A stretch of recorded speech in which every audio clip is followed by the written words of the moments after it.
1 oktyabr prokurorluq işçilərinin peşə bayramı gününü Lənkəran prokurorluq işçiləri də təntənə ilə qeyd etdilər. Lənkəran şəhər icra hakimiyyətinin başçısı Tahir Qaraşov və rayon hüquq mühafizə orqanlarının rəhbərləri, prokurorluq işçiləri ilk əvvəl şəhərimizin mərkəzində yerləşən Heydər Əliyev xatirə parkına gələrək ümummilli lider Heydər Əliyevin abidəsini ziyarət edib önünə tərgül dəstələr düzdülər. Daha sonra tədbir Lənkəran rayon prokurorluğunda davam etdirildi. Yığıncağı giriş sözü ilə açan Lənkəran rayon prokuroru Natiq Abdullayev prokurorluğun əməkdaşlarını peşə bayramı münasibətilə təbrik edərək bildirdi ki, Azərbaycanda prokurorluq orqanlarının yarandığı gündən 94 il ötür. Ölkəmiz müstəqilliyini bərpa etdikdən sonra Azərbaycan Respublikasının prokurorluğu sinfi mənafelərə xidmət edən orqandan qanunun aliliyinin, insan hüquq və azadlıqlarının təmin olunmasına, cinayətkarlıqla mübarizəyə, qanunçuluğun və hüquq qaydasının qorunmasına xidmət edən orqana çevrilməklə sivil və demokratik inkişaf yolu keçib. O həmçinin əlavə etdi ki, ümummilli liderimiz Heydər Əliyev prokurorluq orqanlarına həmişə diqqət və qayğı ilə yanaşıb. Onların sosial və maddi vəziyyətin yaxşılaşdırılması istiqamətində ardıcıl tədbirlər görüb. Məhz Ulu Öndər Heydər Əliyevin sərəncamı ilə hər il oktyabr ayının 1-i Respublikamızda prokurorluq işçilərinin peşə bayramı günü kimi qeyd olunur. Natiq Abdullayev bildirdi ki, Azərbaycan Respublikasının prezidenti cənab İlham Əliyevin dövlət başçısı kimi fəaliyyəti dövründə bütün hüquq mühafizə,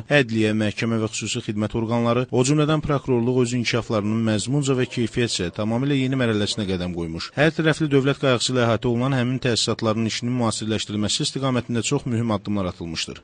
Daha sonra Azərbaycan Respublikasının baş prokuroru Zakir Qaralovun prokurorluq işçilərinə ünvanladığı təbrik məktubunun mətni oxundu. Tədbirdə çıxış edən digər prokurorluq işçilərinin əməkdaşları bayram münasibətilə həmkarlarını təbrik edərək bildirdilər ki, ölkə başçısı İlham Əliyev də prokurorluq işçilərinin fəaliyyətini daim diqqət mərkəzində saxlayır. Təsadüfi deyil ki, 2008-ci ildə prokurorluq orqanlarının iş fəaliyyətinin müasirləşdirilməsi barədə qəbul edilmiş dövlət proqramı bunun əyani sübutudur. Sonda prokurorluq işçilərinə mükafatlar təqdim edildi. İsmail Cəfərli, Vüsal Ələkbərov, Xəbər xətti.